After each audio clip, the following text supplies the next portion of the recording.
mengenal Engkau lebih dalam, lebih dekat, dan mengenal kehendak-Mu yang baru, yang dulu salah menjadi benar karena pemahaman yang benar oleh Roh-Mu. Terima kasih demi nama Yesus Hamasiah. Amin.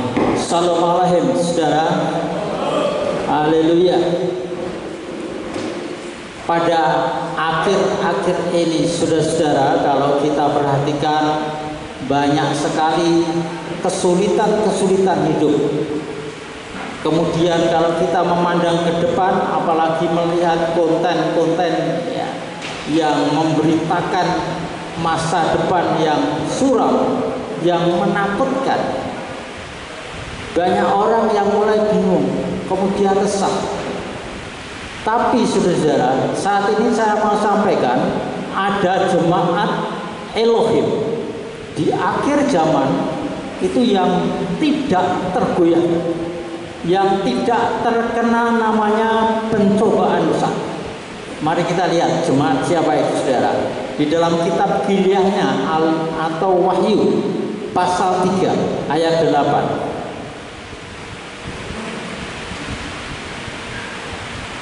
Aku tahu perbuatan-perbuatanmu. Lihatlah, aku telah menempatkan di hadapanmu sebuah pintu yang terbuka, dan tidak seorang pun dapat menutupnya. Karena engkau memiliki kekuatan yang kecil, tetapi engkau memelihara firman-Ku dan tidak menyangkal namaku. Kemudian kita lihat ayat 10. Karena engkau telah memelihara firman ketabahan-Ku, Aku juga akan memelihara engkau dari waktu pencobaan yang akan segera datang atas seluruh dunia untuk mencobai mereka yang tinggal di bumi. Haleluya. Jemaat ini pada masa kesusahan besar, pada masa pencobaan besar nanti yang akan segera terjadi, itu tidak akan mengalami namanya bencana, namanya pemerasan, tidak akan terjadi, saudara. Mengapa? Rahasianya di ayat 8 tadi, saudara. Jemaatnya kecil, kekuatannya kecil, atau bahasa lain kekuatannya tidak seberapa, tapi hebatnya di hadapan Tuhan, saudara. Setia pada firman Elohim. Yang kedua, tetap tidak menolak nama Yahweh Yeshua. Dua hal. Firman Tuhan bersama umatnya terpelihara. Tadi dikatakan karena kau memelihara firman ketabahan-Ku, ayat 10, berarti memelihara. Bukan hanya mendengar sekarang, nanti jam 12 lupa, tapi melihat, merenungkan siang dan malam, melakukannya. Itu bagian dari pemeliharaan firman Tuhan. Jadi firman itu menjadi daging dalam kita, menyatu dalam kita, itu syarat pertama. Syarat kedua tadi adalah jemaat ini, saudara, tetap setia memanggil nama Bapa, memanggil nama Putra, Yahweh Elohim, Yesus Hamasiah. Dua hal ini, saudara, ini kekuatan yang menjadikan nanti akhir zaman tidak tergerus oleh namanya pencobaan besar. Nah, kalau sekarang ini untungnya apa memanggil nama Yahweh? Untungnya apa memuliakan nama Yahweh, saudara? Ya, banyak orang yang menafsirkan, menjawab menurut pengertiannya sendiri. Tapi saya menjawab dengan firman Tuhan, saudara. Saudara buka Maliaki 4 ayat 2. Dan itu jadikan ayat hafalan, saudara. Kalau orang tanya, untungnya memanggil nama Yahweh itu apa?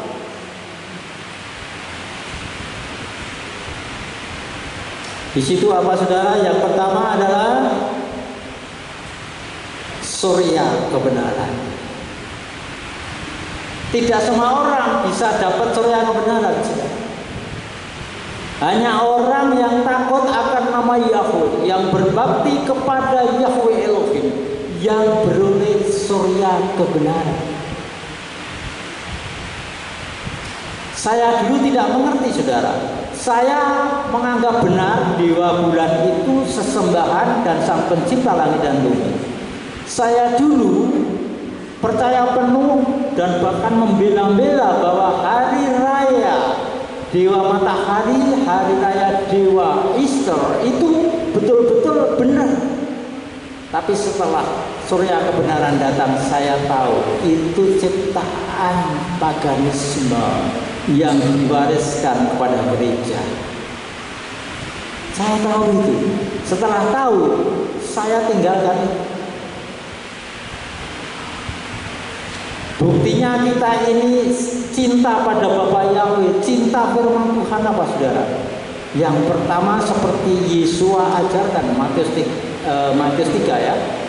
Itu diajarkan saudara. Yesua katakan, yang mencuri jangan mencuri lagi, yang judi jangan judi lagi, gitu kan kalau dilanjutkan.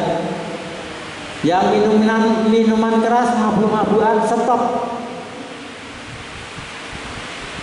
Yang narkoba stop. Yang membunuh stop. Yang mengumpat nama Elohim stop. Yang mengumpat nama juru selamat stop. Nah, itu adalah bertobat. Tinggalkan budaya tradisi gereja yang lama, yang ciptaan paganisme penyembah dewa yang digerejakan, stop, ganti yang firman Tuhan. Saya katakan di akhir zaman ini standarnya firman Tuhan. Ini semakin jelas saudara. Dan saya sayangkan banyak teman-teman pendeta itu mulai bergeser dari firman Tuhan. Dan ini kuncinya, di akhir zaman Tuhan menilai dari firman-Nya sendiri. Di dalam Yohanes 6 dan seterusnya itu Yesus katakan, yang menghakimi bukan aku tapi firman itu yang menghakimi. Jadi kuncinya adalah firman Tuhan. Ya, jadi kalau firman katakan keuntungan memanggil nama Yahweh yang pertama adalah beroleh surya kebenaran, pencerahan. Ya, tahu surga yang sebenarnya, samayim yang sebenarnya, tahu nama sesembahan yang benar. Keuntungan yang kedua saudara, di Maleakhi 4 ayat 2 tadi, beroleh kesembuhan. Beroleh kesembuhan. Saya sudah bertanya, Yahweh, memuji nama Yahweh kok beroleh kesembuhan? Ya, firman-Nya tetap berlaku itu saudara. Namanya kesembuhan. Yang koreksi diri kita. Ya, kita menyesuaikan firman, bukan firman menyesuaikan kita. Tapi ada saudara-saudara, gereja yang firman itu harus menyesuaikan pendetanya.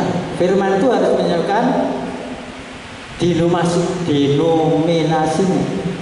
Contohnya aja saudara, baptis selam percik ya, biasanya bayi. Itu ciptaan siapa? Ciptaan uskup Vatikan. Gereja pertama, gereja organisasi pertama Katolik kan ciptaannya. Ceritanya begini saudara, dulu Kaisar Konstantin, nah di sana di Roma itu Kaisar itu pemimpin tertinggi gereja.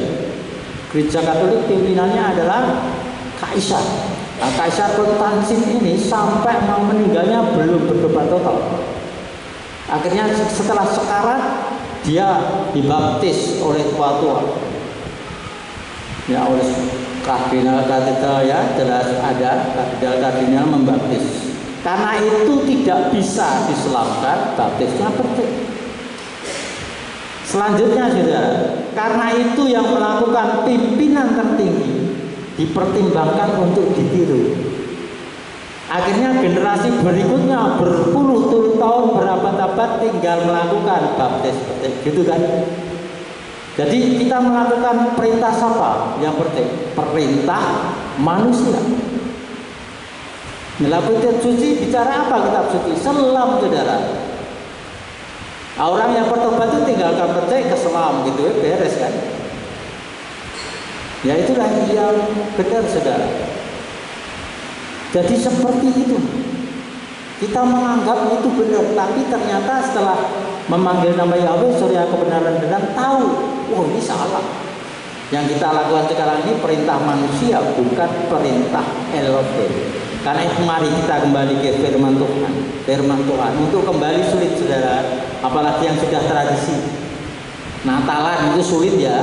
Sudah jelas Natalan itu bukan ciptaan Tuhan, bukan perintah Tuhan. Tapi mengapa digondel-gondeli sudah tahu kebenaran?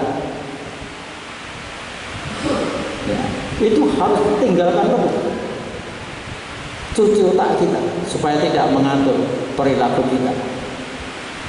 Nah, itu adalah jelas seperti itu, saudara. Yang menetapkan tanggal 25 Desember pun itu kaisar, saudara, bukan Tuhan. Jadi kaisar menetapkan tanggalnya kelahirannya di bulan musim dingin, ya. 25 Desember itu sudah bertentangan dengan firman Tuhan. Firman Tuhan menyatakan lahirnya musim gugur di bulan Tisri. Nah, jadi itulah saudara, kita harus kembali kepada firman Tuhan. Itu luar biasa.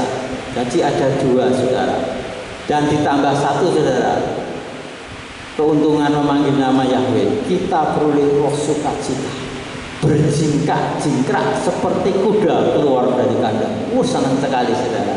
Kalau kuda dilepaskan, atau yang suka pelihara anjing itu, kalau dilepaskan dari kandangnya, talinya dilepas, senang lari-lari, saudara. Terus ekornya gini-gini ya, sukacita sekali. Itu seperti jingkrak-jingkrak. Kita yang mengenal nama Yahweh, memasyurkan nama Yahweh itu tiap hari sukacita, berjingkrak-jingkrak. Jadi itulah keuntungannya manggil nama Yahweh, saudara. Kemudian kita akan melihat, saudara, bahwa Tuhan menginginkan kepada kita untuk bisa kita bertahan di dalam masa kesusahan besar nanti. Itu dua hal tadi, saudara. Firman Tuhan terpelihara dalam kita, dan yang kedua nama Yahweh melekat pada kita. Dua hal itu Tuhan pesankan harus dipegang sampai selama-lamanya. Kalau kita ikuti dalam kitab Wahyu 3 ayat 8 terusnya itu, nanti itu akan jadi pegangan umat itu diberkati. Nah, kalau dikatakan dipelihara dalam masa pencobaan besar, dipelihara itu ada unsur perlindungan, saudara. Jadi dilindungi dari masa kesusahan besar. Dan itu sungguh-sungguh terjadi, saudara. Seperti yang terjadi di mana, saudara? Di Israel. Ketika berada di Mesir, saudara. Bapak Yahweh mengatakan akan menghukum orang-orang Mesir, tapi memelihara umatnya Israel. Ada 10 tulah yang dinyatakan kepada orang Mesir. Ketika orang Mesir terkena wabah, ya, penyakit sampar, misalkan, umat Israel tidak ada satupun yang kena. Nah, saudara bisa baca ya di dalam kitab Keluaran. Jadi 10 tulah itu mengenai, dan air menjadi darah. Umat Israel nggak ngalami, airnya tetap putih, enak diminum. Tapi tetangga-tetangganya airnya semua menjadi darah. Jadi 10 tulah itu secara profetik akan terjadi dalam masa kesusahan besar. Dan hanya umat yang memelihara firman Elohim dan memasyurkan nama Yahweh yang akan dipelihara. Nanti saudara akan tahu, saudara, ketika tetangga-tetangga terkena wabah, kita yang setia dalam dua hati firman dan nama Yahweh akan nyaman-nyaman. Besok akan terjadi, saudara, orang banyak duit, ada duit, tetapi untuk membeli barang-barang yang dibutuhkan sulit, saudara. Barangnya sulit didapat. Tetapi untuk umat Tuhan yang memenuhi dua syarat tadi tetap dapat. Butuh beras, ada beras. Butuh minyak, ada minyak. Butuh pakaian baru, ada. Tapi untuk tangga kita kesulitan, saudara. Meskipun uangnya banyak, itu yang akan terjadi nanti. Orang-orang di sekitar kita akan mengalami penyakit-penyakit baru, tapi kita tidak. Itulah kehebatannya di akhir zaman nanti, saudara. Oleh sebab itu, orang yang namanya memelihara firman Tuhan, yang setia pada nama Yahweh, itu harus melakukan hal dua ini, saudara. Mari kita lihat, saudara. Amsal 3 ayat 5 dan 6. Percayalah kepada Yahweh dengan segenap hatimu. Segenap hati ya, jangan dihapus itu. Percayalah kepada Yahweh, bukan titik, dengan segenap hatimu. Itu yang koreksi dalam diri kita. Kalau masih mencintai dewa bulan, itu berarti tidak sepenuh hati, tidak segenap hati. Nah, percayanya tidak segenap hati. Akuilah dia dalam segala jalan. Ini yang paling sulit, saudara. Mengakui Yahweh dalam jalan hidup kita. Maka dia akan mengarahkan jalanmu. Ayat 7. Dalam kau tidak menjadi orang yang bijak menurut pandangannya sendiri. Takutlah akan Yahweh dan menyimpanglah dari yang jahat. Kunci, percaya kepada Yahweh dengan segenap hati. Yang kedua, tidak bersandar pada pengertian sendiri. Yang ketiga, mengakui Yahweh dalam segala kehidupan kita. Itu sangat penting, saudara. Saya dulu ketika pada waktu zamannya COVID-19, saudara, itu tahun 20 ya, besar-besarnya sekitar tahun 20 ya, 21. Kemudian banyak pendeta-pendeta berkumpul komunikasi dengan WA untuk menanggapi COVID ini. Kemudian keluar vaksin, hebat lagi, para pendeta penginjil bahkan seluruh Asia itu komunikasi dengan WA, kumpul. Mereka bilang vaksin ini adalah penggenapan 666. Ya seperti itu, saudara. Ketika di Singapura saya juga ikut datang seperti itu. Kemudian semua ditanya. Sekarang kita harus bersikap terhadap jemaat kita, menolak vaksin atau memperbolehkan jemaat vaksin. Ini harus ditentukan. Kemudian semua sudah menandatangani. Pas saya tolak. Loh, mengapa tidak mau tanda tangan ini? Mengapa tidak tanda tangan menolak vaksin?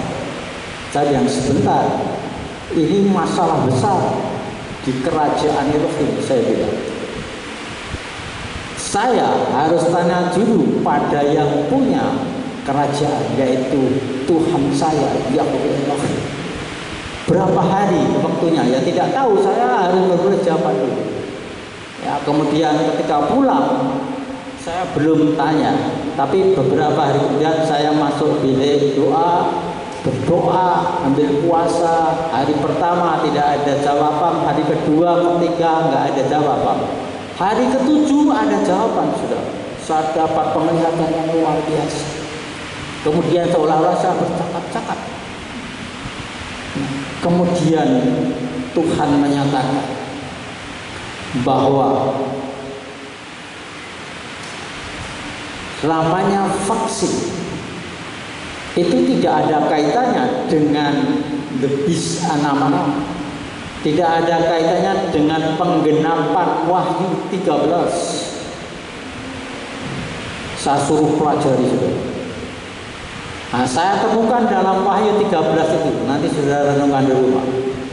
Pertama ada 2 the beast 66, binatang yang buas keluar. Yang pertama, binatang buas yang keluar dari laut. Tanduknya berapa? 10. Kemudian yang kedua, binatang buas yang keluar dari bumi. Tanduknya berapa? 2. Kemudian saya suruh baca. apa intinya yang dilakukan oleh The Beast 66 itu. Kemudian saya pelajari dalam itu, ketemu ya, saya menemukan ya, dalam ayat 13 itu mulutnya ada mulut umpatan. Siapa yang diumpat? Di sini dikatakan yang diumpat. Nah, kita lihat ya. Wahyu 13.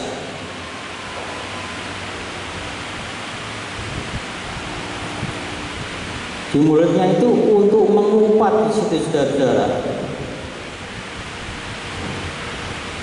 Umpatannya adalah umpatan pertama terhadap Elohim. Ayat 6 ya. Wahyu 13 ayat 6. Dan dia membuka mulutnya sebagai ucapan terhadap Elohim, bukan terhadap Allah ya, terhadap Elohim. Untuk menghujat namanya, nama Elohim siapa? Namanya bukan Tuhan, bukan Allah, bukan the Lord, bukan Deus, bukan Kurios, namanya Yahweh. Nah, itu menghujat, saudara, menghujat nama Yahweh. Dan kemahnya itu rumah Tuhan siapa? Kita yang diberi Roh Kudus. Dan mereka yang berdiam di surga dihujat oleh The Beast 66 ini. Itu kuncinya, saudara. Jadi kalau sekarang ini orang memberitakan tentang The Beast 66, tetapi mengumpat nama Yahweh, artinya apa, saudara? Temannya The Beast 66. Tapi tersamar, nggak ngerti mereka sudah jadikan teman. Bahkan saat itu, saudara, orang-orang teman-teman saya pendeta itu yang dulunya memberitakan kasih keselamatan dalam Yesus selama setahun lebih memberitakan jadi hamba The Beast 66. Artinya apa? Yang diberitakan tiap saat adalah The Beast 66. Kegiatannya hal-hal yang menakutkan, jemaat semua takut. Tiap hari teman saya itu mencari konten-konten tentang COVID, tentang vaksin, ya, dipelajari, beritakan, saudara.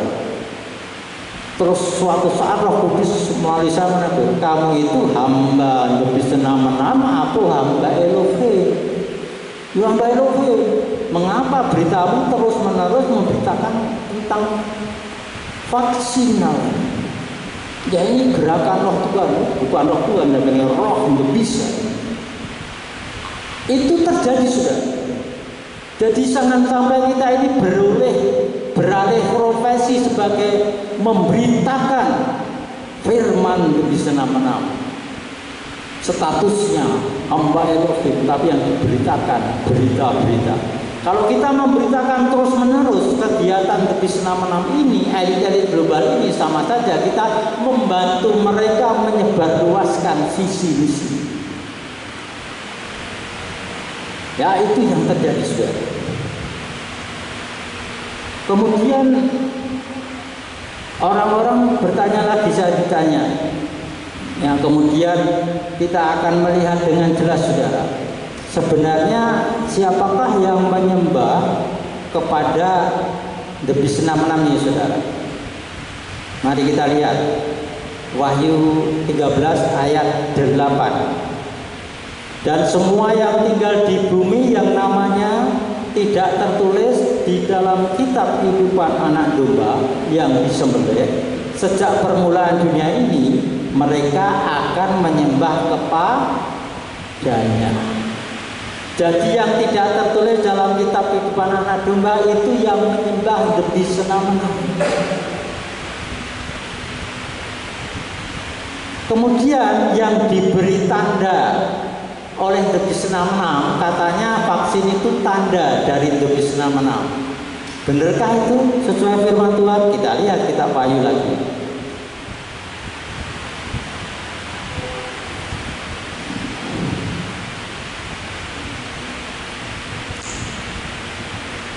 Wahyu 13 ayat 15, saudara. Dan kepadanya telah ditetapkan untuk memberikan roh kepada ekor binatang buas itu, supaya ikon binatang buas itu pun dapat berbicara dan dia membuat sebanyak orang yang tidak menyembah ikon binatang buas itu agar mereka dapat dibunuh. Ingat, yang tidak menyembah ikon binatang buas, tidak menyembah, dia akan dibunuh. Siapa yang membunuh? The beast 6. Kemudian ayat 16, dan dia membuat semua orang kecil besar juga kaya dan miskin bahkan merdeka dan hamba, supaya dia memberikan kepada mereka sebuah tanda pada tangan kanan atau pada dahi mereka. Tandanya di mana saudara? Dahi atau tangan kanan. Itu ramai dulu saudara. Pak Kris, tanda itu kan bisa di mana saja, bisa di dada, di tangan kiri, di kaki, di perut. Terus saya bilang, nah itu kan menggenapi Amsal 3 ayat 6, menurut pandanganmu sendiri. Kalau firman Tuhan itu tetap selama-lamanya. Kalau dia bilang di dahi, di tangan kanan, ya itu yang terjadi. Artinya apa? Tuhan menguji dengan firman itu. Kalau orang menambahi atau mengurangi firman itu, berarti itu nabi palsu. Kalau dia katakan di sebelah kiri kan bisa Pak Kris, ya itu bukan firman Tuhan, tapi bagimu boleh saja. Tapi itu bukan ketetapan. Tidak harus di dahi Pak Kris, di pipi bisa, ya boleh saja. Tapi menurut Tuhan tidak. Jadi orang yang mengatakan bisa di mana saja, tanda itu bisa di pipi, di tangan kiri kanan, itu adalah orang yang menambahi ketetapan Tuhan, dan itu nabi palsu. Tuhan bilang di dahi tangan kanan, ya udah itu. Kalau tidak, ya tidak. Seperti Yesus katakan, akulah jalan dan kebenaran yang hidup. Tidak seorang pun datang kepada Bapa kalau tidak melalui aku. Yohanes 14 ayat 6. Tapi kan jalan banyak ke Roma, ya terserah mau kemana. Tapi ketetapan Bapa adalah melalui Yesus Almasih. Iya kan? Melalui Allah udah bisa, melalui Yesus Almasih. Melalui Yesus nggak bisa. Melalui Kristus nggak bisa. Melalui Yesus Almasih. Itu yang dari Bapa. Seperti itu sudah ada. Jadi di sini kita melihat yang tidak tercatat dalam buku kehidupan anak domba, yang sudah menyembah kepada binatang buas 66 itu diberi tanda. Siapa yang diberi tanda? Yang menyembah the beast 66. Nah ini firman Tuhan saudara. Saya ini memberitakan firman Tuhan. Kalau di luar itu saya tidak bisa berpendapat dan takut saudara. Nanti guru palsu dikalungi Tuhan di leher terus buang ke laut. Waduh, sudah merasa berjasa melayani bertahun-tahun cuma dibuang ke laut. Lebih baik saya memberitakan apa yang dikatakan Tuhan. Saya berani menolak teman-teman orang-orang terkenal, pendeta-pendeta. Akhirnya dengan ini saya katakan, ketika dipanggil lagi pertemuan di Jakarta itu, saya katakan, karena semua menolak hampir 90%, saya berprinsip lain, saya suruh maju mengatakan alasan itu. Ini tadi saya sampaikan. Kemudian saya mengambil keputusan, vaksin atau tidak berpengaruh terhadap keselamatan. Tidak ada pengaruhnya terhadap pelanggaran firman Tuhan. Bahkan beberapa bulan lalu, beberapa minggu lalu ya, ada 4 saudara pendeta naik satu mobil gitu ya. Kemudian datang ke rumah, banyak tanya, Pak Kris, saya minta konfirmasi. Apa? Wah ini saya betul-betul merasakan bahwa kedatangan Bill Gates, apalagi dengan sudah persetujuan dengan presiden kita untuk membuat vaksin TBC. Wah ini penggenapan firman Tuhan Pak Kris, luar biasa firman Tuhan itu. Sudah ngomong banyak, saya tanya firman Tuhan yang mana, tunjukkan pada saya. Kalau nggak ada kitab, Kitabku ini cuma ini. Jadi kalau di luar kitab ini tunjukkan kitabmu yang baru. Bingung dia sudah. Dia beralasan banyak. Terus saya bilang, itu kan tafsiranmu. Saya tanya, kalau kamu tadi bilang itu penggenapan firman Tuhan kedatangan Bill Gates, ya mana yang digenapi? Pembuatan vaksin TBC itu penggenapan Pak Kris. Penggenapan yang mana? Kalau saudara bilang itu tentang The Beast 66 Wahyu 13, kamu cari. Dan saya bicara itu, saya ngomong, sekarang kalau kamu belajar firman Tuhan, karena kamu penyampai firman, kalau belajar satu pasal Wahyu 13, pelajari ayat 1 sampai 18, jangan dipotong. Karena sekarang ini setan itu menginspirasi setiap pemberita itu mencopot ayatnya. Misalkan ayatnya tentang tidak bisa berjual beli, copot. Terus diberi tanda, copot. Terus namanya diberi nama, cuma dicuplik itu. Tapi tidak dilihat sebelumnya, saudara. Kasusnya apa? Dan kalau kita lihat Wahyu 13, saudara, itu kita harus melihat Wahyu 12 pasal yang ayat terakhir. Jadi The Beast 66, baik yang keluar dari laut atau dari bumi, yang akan datang di masa pencobaan nanti, itu munculnya adalah setelah setan itu dikalahkan oleh malaikat Mikael, jatuh ke bumi. Baru setan itu tidak bisa mengejar anak laki-laki itu. Kemudian setan itu memburu sisa-sisanya, sisa-sisa umat Elohim itu. Kemudian nggak bisa. Akhirnya dia itu memberikan kepada The Beast 66 yang keluar dari itu kuasa penuh, saudara. Baca aja Wahyu 13 ya. Dikasih kuasa penuh, otoritas penuh dari setan, saudara, sehingga yang The Beast ini baru bergerak. Kemudian beberapa saat kemudian muncul The Beast yang keluar dari bumi, itu juga dikasih kuasa oleh setan. Nah, dari sinilah saudara muncullah yang namanya The Beast, anak-anak. Tapi kapan itu, saudara? Sekarang saya tanya, The Beast 66 itu berapa tahun di bumi? Jawabnya harus dari kitab suci. Berapa tahun? Wahyu 13, 3,5 tahun. Itu yang menghujat tadi, ditarik ke atas ayatnya. Nanti yang ketemu waktunya 42 bulan. Jadi apa tahun depan, tahun ini? Tidak, saudara, belum ada tanda-tanda. Jadi The Beast 66 itu nanti, saudara, dan waktunya gerak itu cuma 42 bulan, 3,5 tahun. Jadi kalau banyak berita-berita tentang akhir zaman, tentang The Beast 66, tentang elit global, nah, itu tenang, saudara, jangan dibesar-besar. Saudara tetap pegang ya, firman dan nama Yahweh beserta kita, saudara selamat. Penyiksaan, penekanan, kesukaran besar memang akan terjadi, tapi kita tahu apa yang harus kita lakukan. Jadi begini, saudara, kalau sudah ada informasi ya, akan datang bencana besar, gempa bumi dahsyat, angin kencang dahsyat,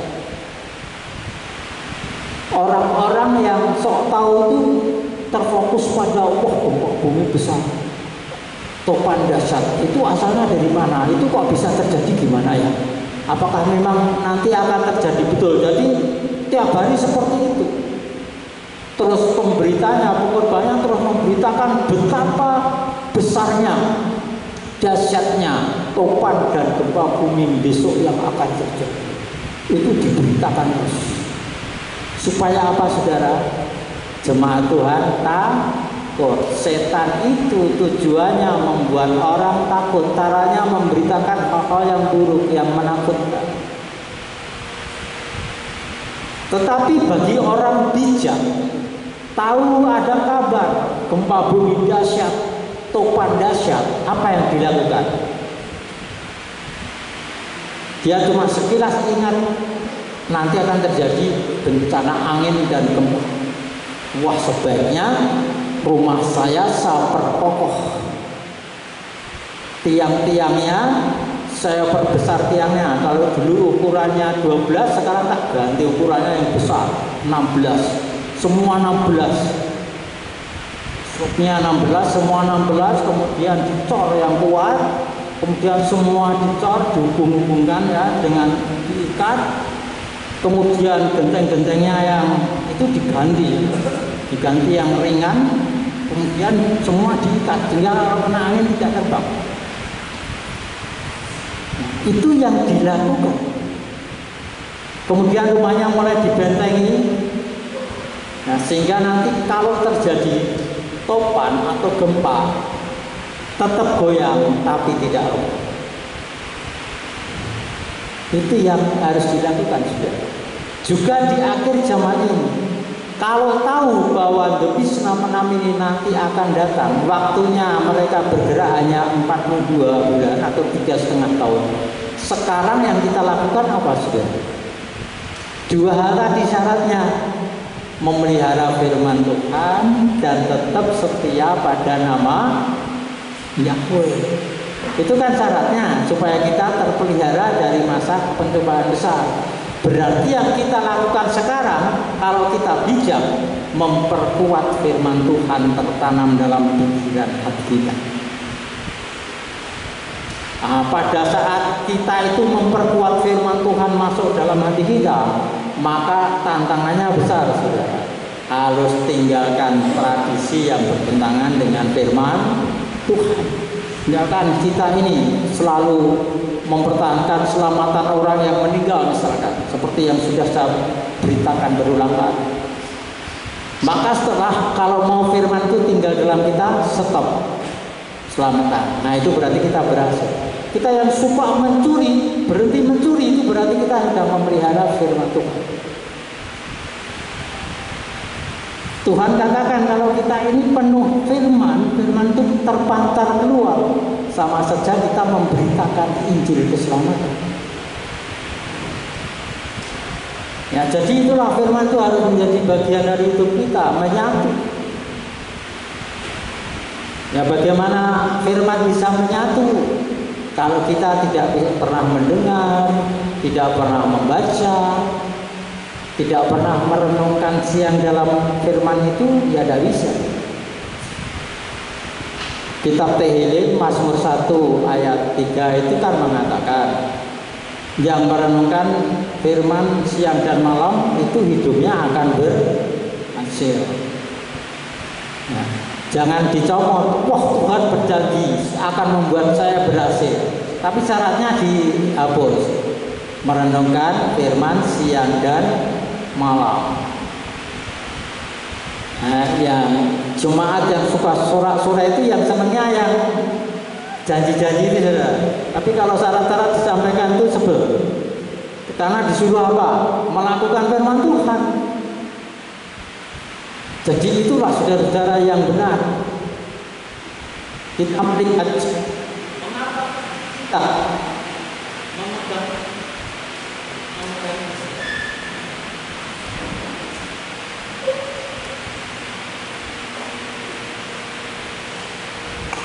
mengapa kita harus memegang prinsip ini, saudara?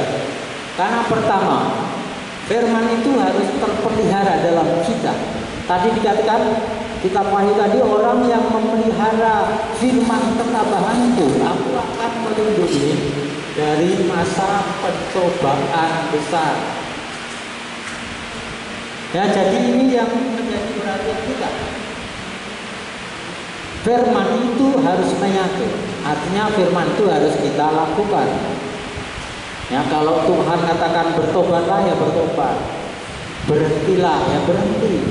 Sembahlah Yahweh, sembah. Panggillah namanya, kita panggil. Ya itu mudah. Nah, untuk firman Tuhan ini kita memang harus setia beribadah, setia bersekutu, ya itu mesti ya. Baik persekutuan keluarga atau persekutuan bersama jemaat ini perlu ya diaktifkan lagi. Kalau Tuhan katakan setia dalam persepuluhan, persembahan supaya hidupmu lebih diberkati, ya lakukan aja. Gak usah protes, lakukan aja karena itu perintah Bapak. Jadi Bapak itu menantang kita, saudara. Kalau soal ekonomi, hubungannya dengan uang. Diberkati ekonomi, tantangannya uang, saudara. Mau dapat uang banyak, lebih dari semua, setia persepuluhan. Itu kan sudah janji Tuhan. Bahkan Tuhan katakan, ujilah aku dalam Malaki 3, itu ayat 8 sampai 10. Ujilah aku, maksudnya apa? Kalau kita sudah menjadi persepuluhan sesuai aturan Tuhan, kalau kita tidak diberkati dalam hal uang, tagih Tuhan. Itu namanya menguji. Tapi ingat, syaratnya 1/10 ya dari setiap penghasilan kita.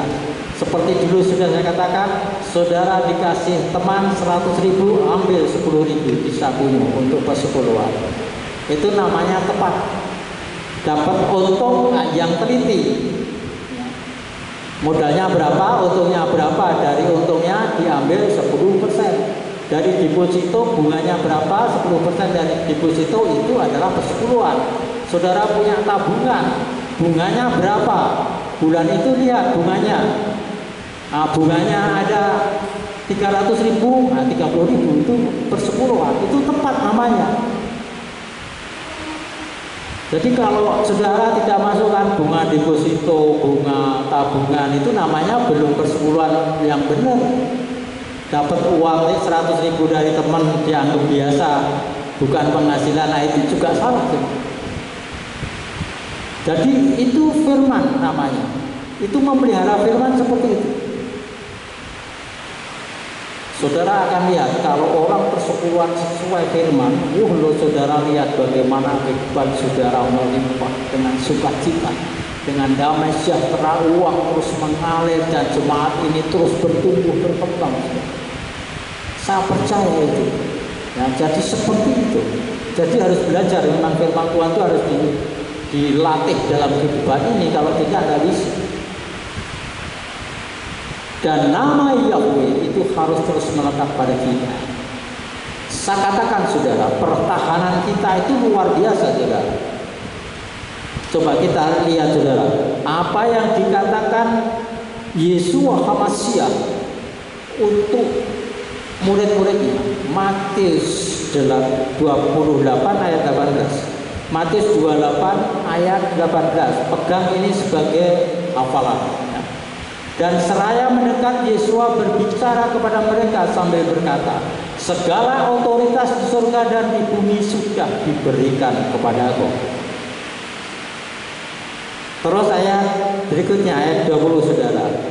Dengan mengajar mereka melakukan segala sesuatu apa saja yang sudah aku perintahkan kepadamu, dan lihatlah, aku ada bersamamu sepanjang masa sampai kesudahan zaman. Berarti kalau untuk disenam-enam mulai bergerak, kita punya pegangan siapa? Yeshua HaMashiach. Nama Yeshua firman itu enggak main-main saudara. Yeshua katakan, kepadamu telah diberikan otoritas di surga dan di bumi. Setelah itu dia katakan, aku ada bersamamu selamanya. Kalau Yeshua sudah kita percayai bersama kita, siapa dapat melawan kita? Siapa yang dapat membegal kita? Siapa berani mencuri milik kita? Siapa mau membunuh kita? Kalau Yeshua itu adalah bersama kita.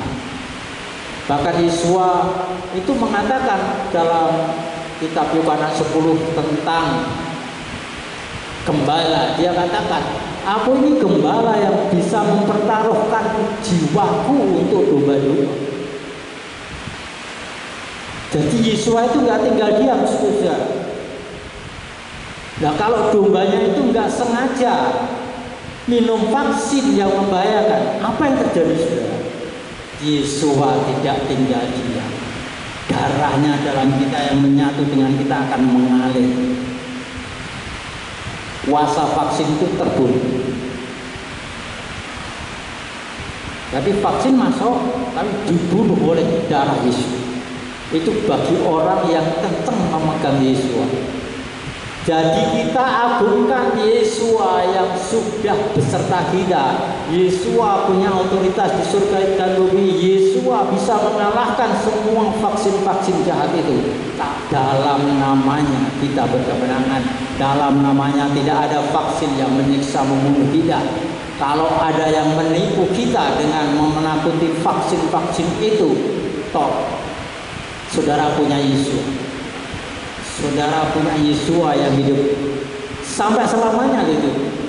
Karena itu tadi orang yang pegang firman Tuhan dan nama Yahweh Yesua itu tidak terkena bencana-bencana pencobaan besar, itu nggak akan pengaruh sama kita.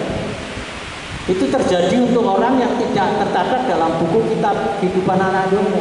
Silakan aja bencana, penyiksaan politik, pemimpin negeri, bagaimana mereka bergerak, silahkan aja. Kesukaran di mana-mana silahkan, tidak akan mengenai kita. Ingat, saudara, setiap saat akan terjadi berita-berita buruk. Saudara pegang, tapi untuk saya tidak. Yesua bersama saya. Yesua punya otoritas di surga dan di bumi. Tidak ada bisa melawan saya. Saya pernah mendoakan tahun 2001. Orang itu pekerja kan, vaksin 3 kali sudah. Terus melihat konten-konten YouTube, bahkan saya ngomong, Pak, saya bagaimana ini, katanya kalau vaksin itu nanti dikendalikan oleh namanya chip nano dan terusnya, gimana nanti dikendalikan pakai HP ya 5G dan terusnya. Ketakutan saudara, nanti saya akan mati dalam 7 tahun gitu. Terus kamu itu dari mana beritanya? Dari ini. Terus saya bacakan firman Tuhan. Nah, Tuhan bilang apa? Oh iya, kamu itu punya Yesua tidak? Terus saya doakan saudara. Doakannya adalah mengusir ketakutan. Pas saya berdoa, tiba-tiba penglihatan kecil. Bagaimana darah Yesua itu melenyapkan semua vaksin yang masuk itu menjadi tidak berguna dan keluar dari air mata kencing itu. Bukan luar biasa itu. Dan sampai sekarang nggak takut sudah. Sekarang dia di Malaysia. Jadi nggak takut itu sudah. Mulai bersaksi di mana-mana. Jadi seperti itu. Saya berikan contohnya Daud juga. Daud itu ketika menghadapi Goliat juga. Kalau zaman dulu perangnya itu kan hadapan-hadapan seperti di lapangan itu A pihak B. Terus nanti kalau sudah sampai kalah perang berbunyi baru maju perang itu. Ya.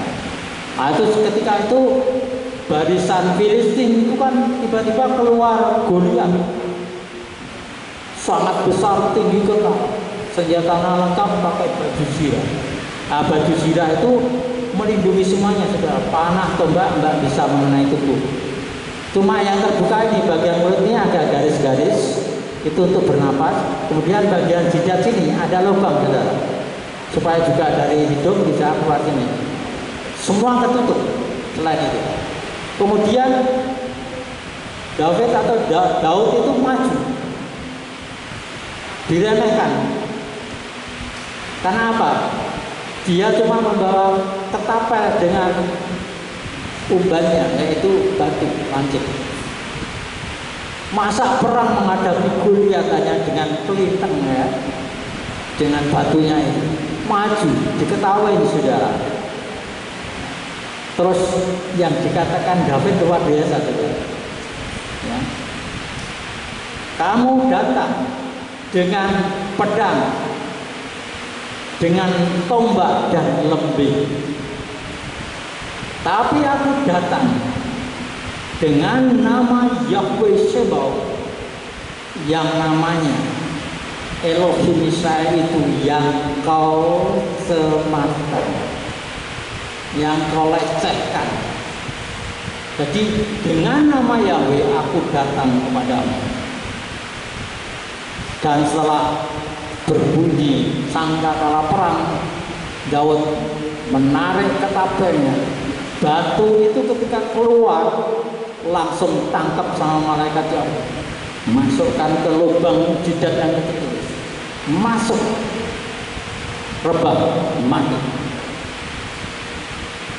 Daud datang ambil pedang besar, potong leher, untuk kepalanya dipersembahkan ke Saul. Saul panglimanya takut. Kalau saudara baca di Samuel itu, prajuritnya ketika Goliat datang, besar itu takut, saudara. Akhirnya apa, saudara? Yang terjadi adalah ketakutan. Mengapa mereka takut? Karena mengandalkan dirinya sendiri, tidak mengakui Yahweh. Seperti Amsal 3 ayat 5 dan 6 tadi. Karena mereka berperang tidak mengandalkan Yahweh, takut. Tapi Daud ini perang mengandalkan Yahweh, jadi tidak takut, mesti menang, saudara. Seperti 10 pengintai itu, laporannya setelah mengintai Kanaan, membesar-besar Kanaan, bahkan mengatakan gini, setelah cerita semua yang dilihatnya, ada orang besar, orang-orang raksasa di sana, kita melihatnya dengan jelas. Kemudian mereka ambil dua kesimpulan. Kita tidak akan menang melawan mereka. Yang kedua, kita ini seperti belalang di hadapan mereka. Kesimpulan itu sudah melawan firman Allah. Mereka melaporkan itu tidak memandang sebenarnya yang membuat menang itu siapa. Yahweh tidak dilibatkan, saudara. Berarti tidak mengakui Yahweh dalam lakunya, melanggar Amsal 3 ayat 5 dan 6. Tetapi Kaleb dan Yehosua atau Yosua itu melaporkan memang keadaannya seperti itu, tapi mereka akan diserahkan Yahweh kepada kita. Kita akan mendudukinya karena Yahweh sudah bersama kita dan penguasa mereka sudah ditangkap Yahweh. Nah, karena dua orang itu mengandalkan Yahweh, maka mau dilempari batu, saudara. Nah, sekarang ini sama, saudara. Vaksin digembar-gemborkan, elit global digembar-gemborkan, ya.